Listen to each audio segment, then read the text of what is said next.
зямлі наших душ карані. Таму і імкнецца сучасны беларус у мінулае, каб пазнаць быт, звычкі і традыцыі нашых продкаў. Дзень добры і праходзьце, калі ласка. Прыйшла сустрэч доўгачаканая пара. Мы запрашаем у этнакут, нібы ў казку. Жадаем поспехаў, вяселля і добра. Углядзіцеся ў гэтыя твары. Яны змораны цяжкай сялянскай працай, але добрыя, прыгожыя і адкрытыя, шчырыя. Як працавалі, як святкавалі, аб чым марылі. Лето 1903 год. У Валадзічынскай вобласці збіраюць звесткі пра беларускія сялянскія пабудовы, пра вясковы побыт. А мадэлью з'яўляецца вёсачка Адамовічы Маладзечынскага раёна. Праз некалькі год атрыманыя дадзеныя сталі часткай кнігі «Веленскі временнік» 1907 году выпуску. Нам стала цікава, якія ж рысы той старажытнай вёскі дайшлі да нашага часу. Для беларускай вёскі канца 19-го, пачатку 20-го стагоддзя была характэрна маладворнасць. Гэтая рыса не захавалася да нашага часу ў выніку розных эканамічных ператворванняў. Селянская пабудова, селянская сядзіба была даволі шырокая. Ну, прыкладна метраў 60-70. У яе склад уваходзілі і агарод, і сад. У садзе раслі каля 10 яблань, 6-7 грушавых дрэў, кусты агрэста і парычак. Так выглядаюць і нашы сады. Да хаты адной агульнай лініі прымыкалі сенцы ў выглядзе зрубнага трохсцена для захавання цяпла ў хаце. Там знаходзіліся прылады працы, абавязкова жорны, а часам хатняя гаспадарчая жывёла. Для сенцаў прымыкала варыўня, зрубная пабудова, дзе ўзімку захоўвалася бульба, агародніна, там стаялі бочкі з квашанай капустай, агуркі, збаны з малаком. А абагравалася гэта варыўня печкай-каменкай у сярэдзіне бывачах, куды ссыпалі вугаль. Пад адной страхой альбо на невялікай адлегласці будаваліся клеці. Иди, сынок, у новую клеть, возьми, сынок, вострэйшы меч. У градках гэтай беларускай народнай песні меч высаблення багацця, ну а клеці памяшкання, где гэта багацце трымалася. І сапраўды, у клецях знаходзілася самая каштоўная маёмасць селяніна. Ну, адзенне, абутак, прылады працы, там захоўвалі збожжа для ўласнага ужывання. А летні перыяд клеці станавіліся часовым жыллём для жанатых сыноў. Для зручнасці у адной лініі з хатай будавалася і стайня. Пад хатай альбо побач з ёй капаўся склеп, дзе захоўвалася ўзімку бульба, а таксама другая агародніна да вясны. На супрацьлеглым баку двара выбудоўвалася яшчэ адна лінія гаспадарчых пабудоў. Па-першае, хлеў. У залежнасці ад таго, якая жывёла там трымалася, хлеў называлі свінарнік, кароўнік, аўчарнік. А вось возле хлева будавалі свіран. Три свіроначки, три свіроначки, три свіроначки. А у першым свіроначку жыта і пшаніца, а у другім свіроначку дарагія сукны, а у третім свіроначку золота і срэбра, золота і срэбра, золота і срэбра. На самой справе у свірані захоўвалі насеннае збожжа, ну, а таксама лішак яго да продажу. І зразумела, што ў выніку можна было прыдбаць і тыя дарагія сукна і іншыя каштоўнасці. Таму у уяўленні сялян свіран быў нечым, ну, багаццем такім вось. Сена у беларусаў, у сялян захоўвалі ў абарогах, а ў нашай мясцовасці такія пабудовы называюцца пунямі. То есть сена у нас захоўваецца ў пунях. На кутку, у куту двара будавалі гумно. Гэта была вялікая пабудова, каб мог заехаць вазок са снапамі, бо там малолася збожжа. А незмалочаныя снапы захоўваліся і чакалі свайго часу да абмалоту у другой пабудове, якую ладзілі ля гумна, у адрыне. У Адрыні таксама і дасушвалі зерне, а пасля яго ўжо неслі альбо ў клеці для ўласнага ўжывання, альбо у свіран, дзе яно знаходзілася да вясны.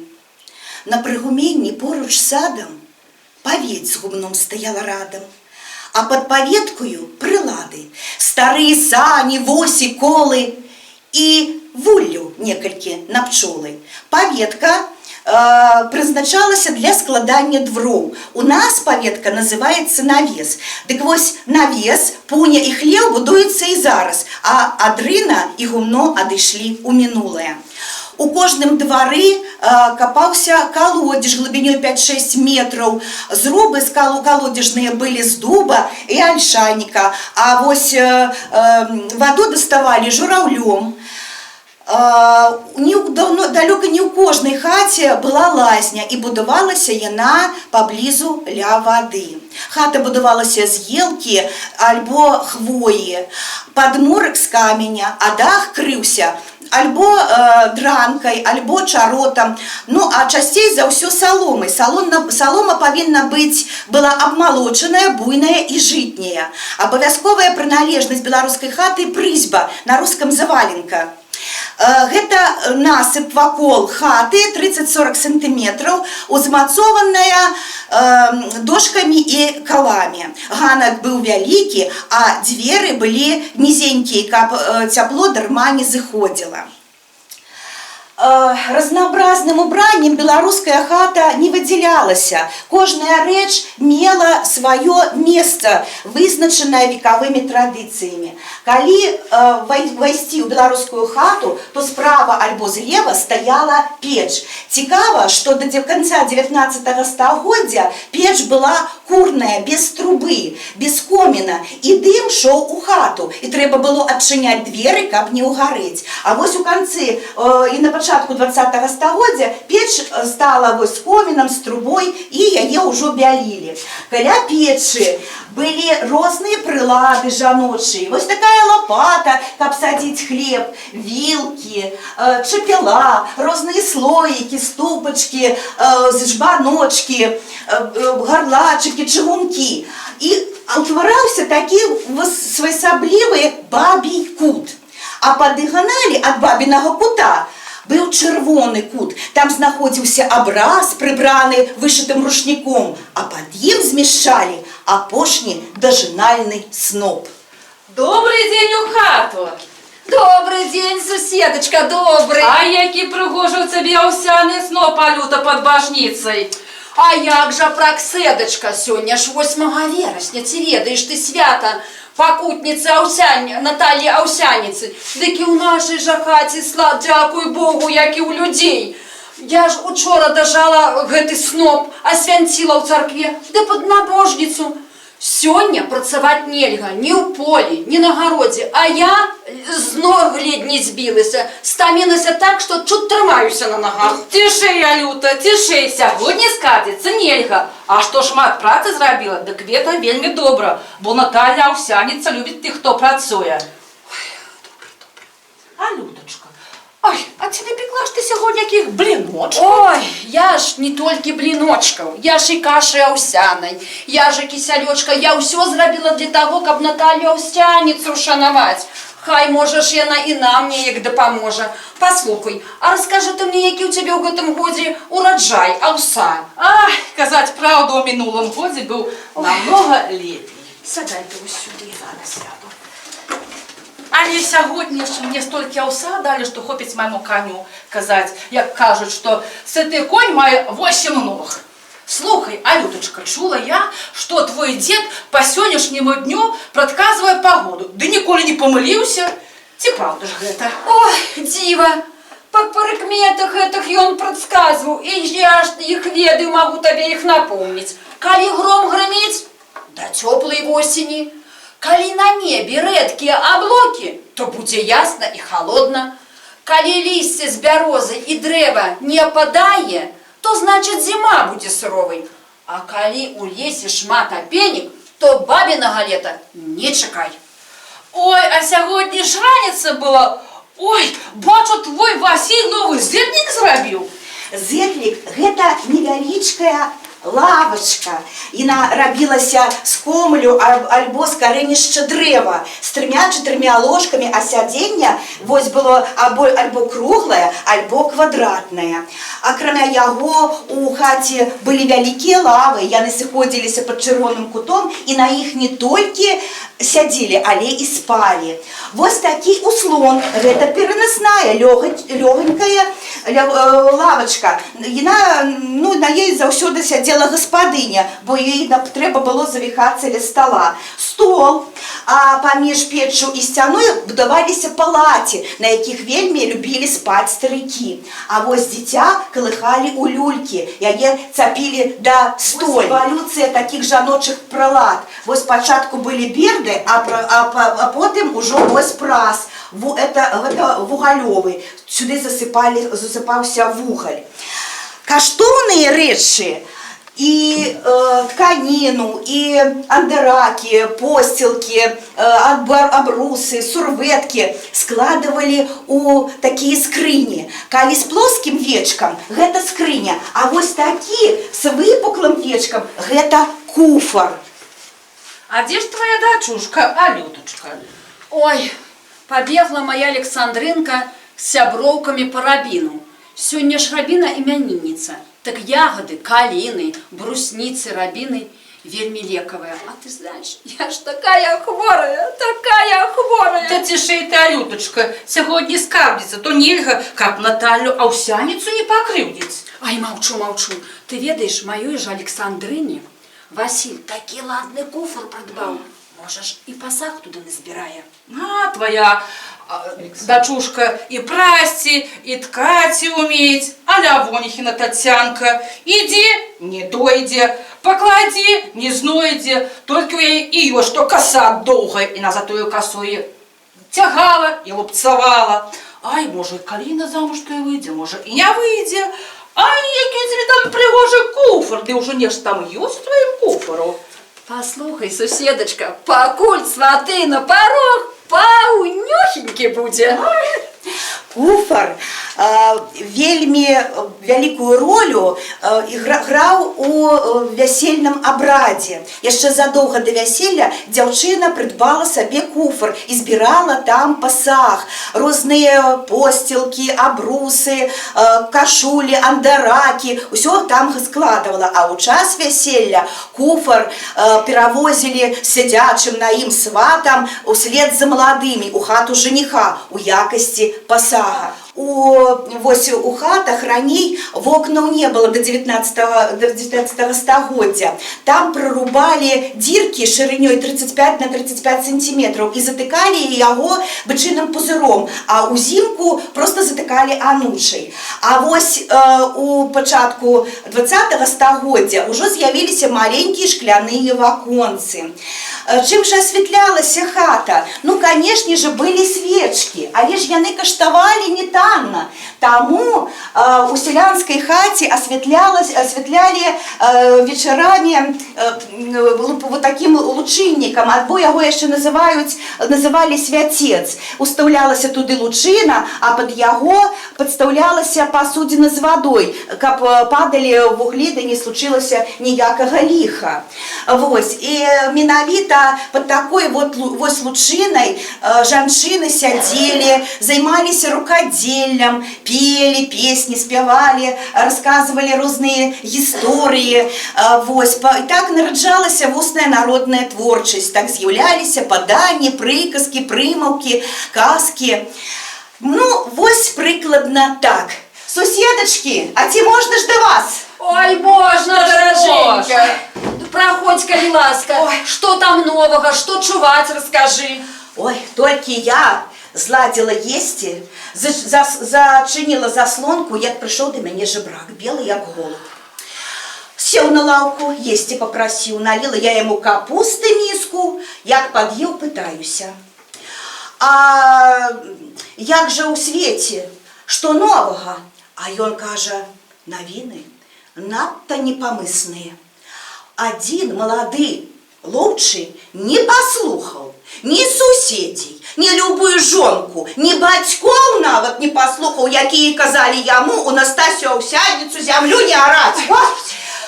Ой, дык не паслухаў, а пасля таго сталі з ім здарацца нечувалыя дзівосы. Сын яго, як толькі нарадзіўся, сеў, ды гучна закрычыць: «Дайце есці!» Ой, усе перапалохаліся, але ж паўбохана хлеба яму адрэзалі.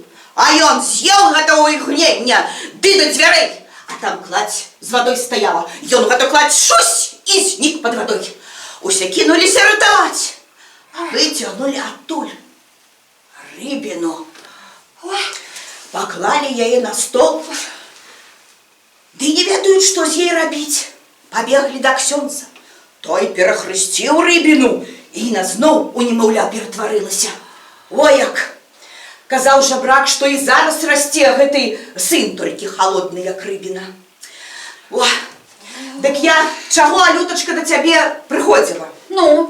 Куры твае праз тын пералетаюць у мой агарод. Ты ўжо папільнуй іх, а то это, ведаеш майго Саўку, каб ліха якога не рабіў. Ай-яй-яй, каршун забярэ курэй. Попільную, Аугіння, попільную! Добрый день, тетушка. Ой, добрый день, добрый дороженька. день. Ну что, нахварсіліся? Сёння ж рабінні. Паспелі брусніцы, дзяўчата апранаюць прыгожай спадніцы. Вось гэта дык вы ведаеце, а ўкаць ваду нанасіла? Зараз наношу. І курам сыпні, а то да Аугіні ў гарод пералетаюць. Так, Александрычка. Сваты идут не до тых, у кого спадница вельми прыгожая. Выбирая сю, которая гладка, сам гляди у людей, пытай, тимецена хатка. Не вважая сюньку, как была росла, сам гляди у людей, пытай, ти умеет хоть кросный. Не угляди ясю, ти у потерка шия, сам гляди у людей, пытай, ти кашулю шие. Не уважай ясю, ти петля как сходить, сам гляди у людей, пытай, ти путенька робить. І хата ў мяне мецена, і ткаць я ўмею не горш за маці, а спадніца ў мяне прыгажэйшая, чым у іншых дзяўчат. Спадніца. Гэта агульная назва жаночай паяснога адзення, якая ўходзіць у склад беларускага нацыянальнага строя адзення. Еля, Валя і Яніны ткалі спачатку тканіну, а пасля з раніцы до вячэрніцы шылі з яе спадніцу. Называлася спадніца андарак. Выглядала яна вось так.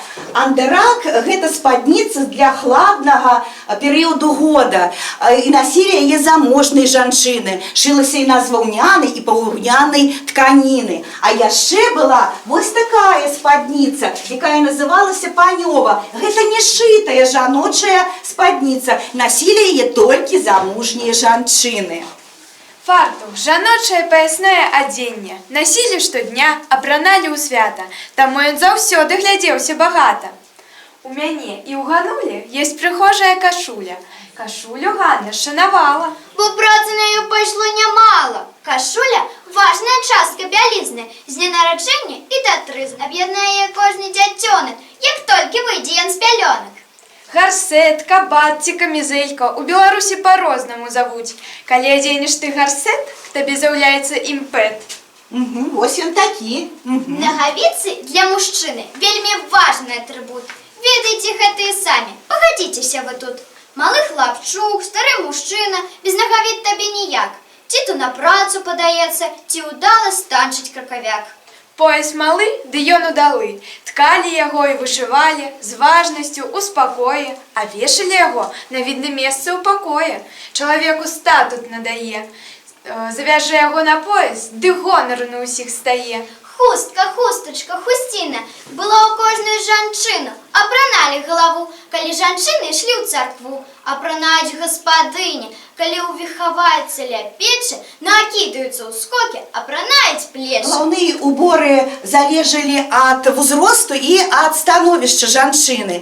Ну, напрыклад, незамужнія дзяўчаткі, у іх былі вось такія скіндачкі, маленькія рушнічкі, а яшчэ вяночкі. А вось замужній жанчыне нельга было выходзіць на людзі без пакрытай галавы. Таму яны насілі і схусткі, і вось такія вымысловыя, адмысловыя ручніковыя убранні, наміткі, яшчэ былі чапцы. Вось так. А у мужчыны такие были шапки магерка, это з валеной воўны, вось такие облавухи меховые, ну и яшчэ картузы, але іх нема у нашай экспазіцыі. Лапці плялі лыковые и лазовые, на штодня и новые. Трэба анучы замотать, каб мазалёў не придбать, а пасля завяжы іх аборамі и ходи себе полями ды горамі. Ну вось лапці такія. Гэта і жанчыны, і мужчыны насілі ў паўсяднёвым жыцці. А вось на святыя мужчына апраналі боты, а заможныя ж мужчыны, а жанчыны чаравікі і боцікі. А ўзімку усе хадзілі ў катанках або валенках. Попрошу вас усіх вярнуцца у тую пару, калі нашы продкі узялі ўпершыню тую прыладу, якая дазволіла ім в будущем атрымаць хлеб. Шлях до хлеба. Конечно, это ж была драўляная саха. Менавіта ёй прылажылі першую баразну. А баранавалі вершалінамі. Вершаліна – гэта верхняя частка елкі абрубленымі сучкамі, якія служылі зуб'ямі. Дык калі вось зямля была даўно паханая, выстачала адной бараны пляцёнай і плоскай. А калі толькі выкрачулі лес, тады прыходзілася некалькі вершалін аб'ядноўваць у адну. Заворванне гэта было такое свята сямейнае.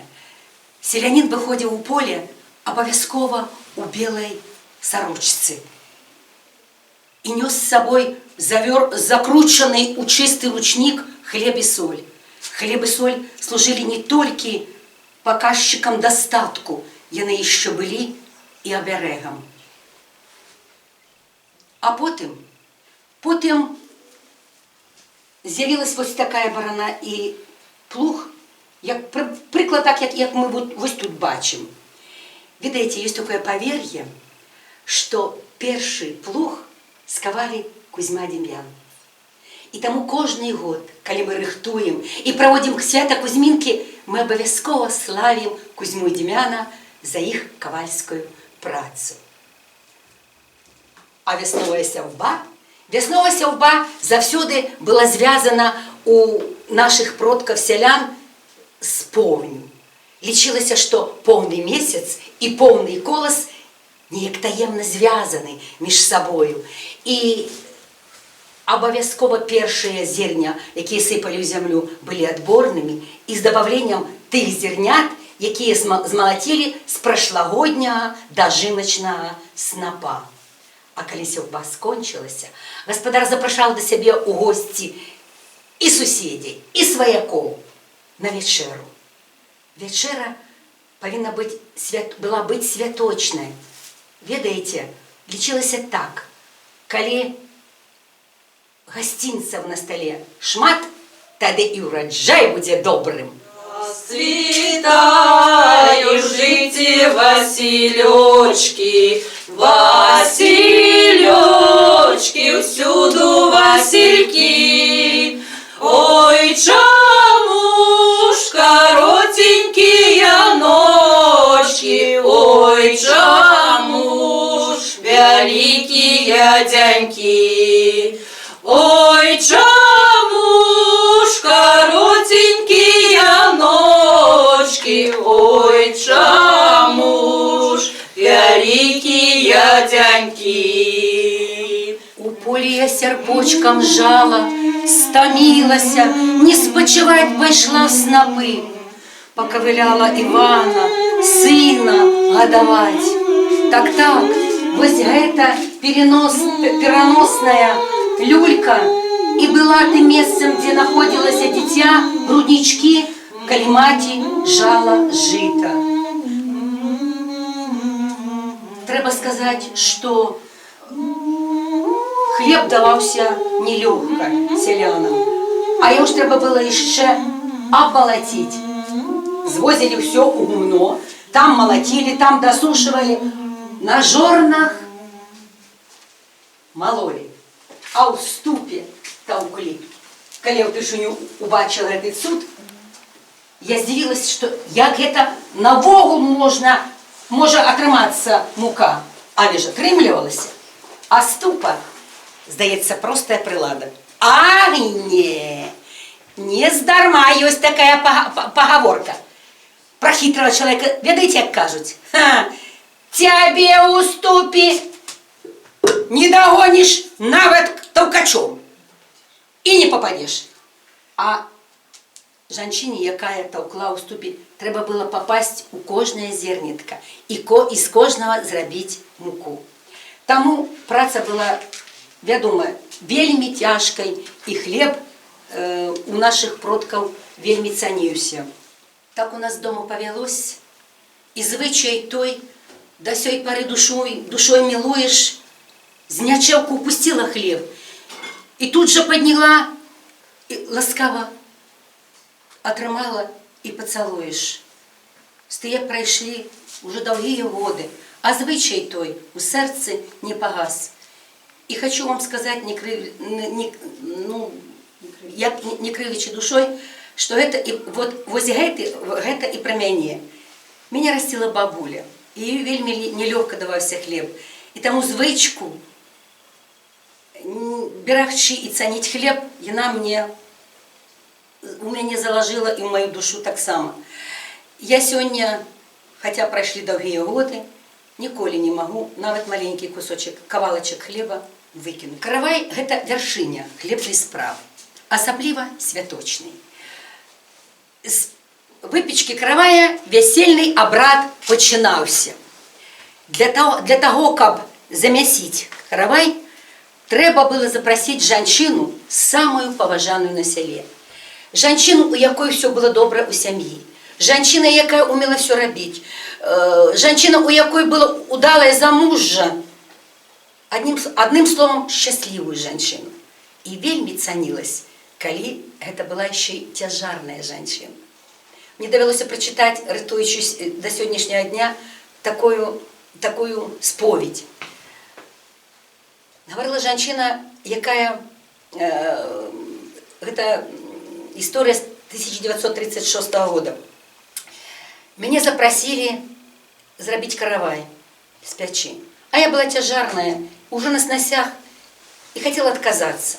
И тогда господиня, якая пришла меня запросить, сказала: «Дороженькая, ты приди, ты хочешь руку опусти у теста, и можешь идти». Настолько это было дорого и важно у тую пору. И сегодня, коли думаешь вось про тое, вельмі шкада, что мы так гэта не робім и так не ценим. А вось адорваннем караваем веселье заканчивалось. Чаму караваем? Потому что он был показчиком не только добробыту и богатья, а он еще был и показчиком того, что скончилась молодость жениха и невесты. Толькі ў казках усё заканчваецца вяселлем, а ў жыцці толькі пачынаецца. Звярніце ўвагу на наступныя прылады працы. Кожны селянін не абыходзіўся без свойскай жывёлы. Трымалі коней, кароў, свіней, авечак і цылят. Коні былі рабочыя, вынослівыя. На іх вазілі розныя грузы – сена, дровы і іншае. Кармеліцай у сям'і была карова. З малака рабілі тварог, смятану, білі масла ў спецыяльных маслабойках. Звярніце ўвагу на гэту паліцу. Тут выявы розных маслабоек. Малако лічылася асноўным прадуктам на сялянскім стале. Таму улетку самая цяжкая праца была сенакос. Звярніце ўвагу на гэтыя прылады працы. Мужчыны рана падымаліся ідці касіць, яшчэ з расой, каб лягчэй было. Пакосы разбівалі адразу пасля расы і варочалі часта. Казалі так у народзе, што сена сушыцца на граблях. Звярніце ўвагу, і каса, і граблі захаваліся да нашага часу. Вось гэта касільна. Вось гэта доўгая палка разам атрымала назву каса. Цікава, што касу з касільну скручваецца банькай. Спецыяльна такая жалезная прылада, якая трымае поўнасцю касу. Пажадана, каб сена не попала пад дождж, бо кветкі, якія там захаваліся травы, былі духмянымі. Потым звазілі сена і складвалі ў пуню. Шчыльна ўкладзенае сена ўзімку даставалі спецыяльным крукам. Звярніце ўвагу. Сялянская сям'я трымала свіней, іх было з дзясятак. Асабліва пачыналі адкармліваць свіней улетку, давалі караняплоды, сечаную бульбу, ржаную муку.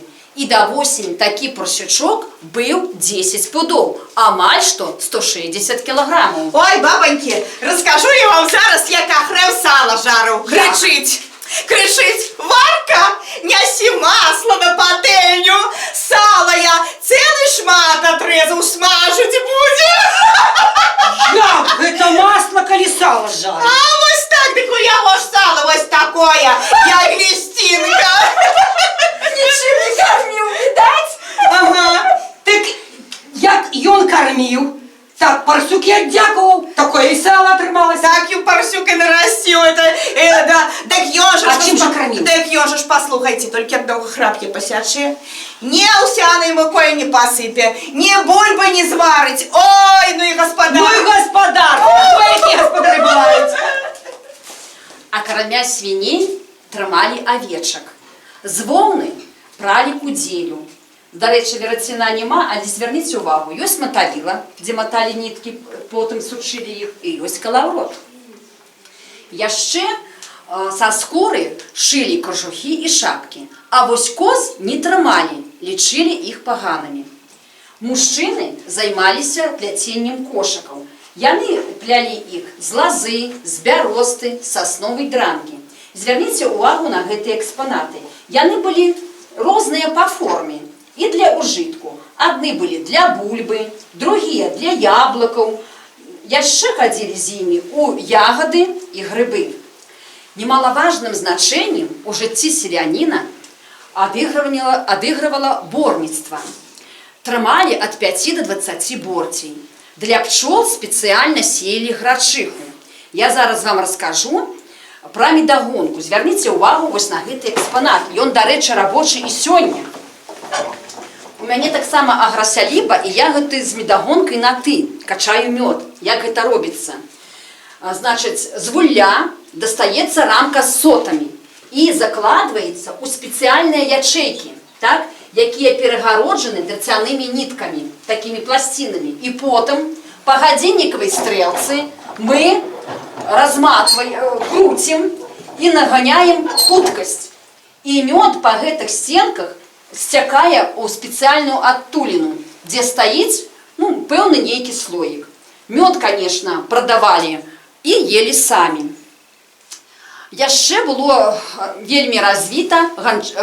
развіта ганчарная справа. Выраблялі розныя рэчы. Гэта былі, звярніце ўвагу вось на ту паліцу, розныя гліняныя рэчы. Гэта былі гарлачы для малака, слоікі для мёду, для квасу і гляняныя місы. Вось такія, якія стаять на гэтым стале. Доўгімі вечарамі жанчыны пры лучыне ткалі розныя посцілкі. Гэта былі сурвэткі, абрусы, набожнікі. Кожная жанчына для душы уплятала нейкі пэўны узор, тое, што адчувала, тым, з чым жыла. Наогул, беларускі арнамент Звярніце ўвагу вось на гэты стэнд. Мае два колеры, сімволіка двух колераў. Гэта нейкая чырвоная ваява на белым фоне. Што гэта значыць?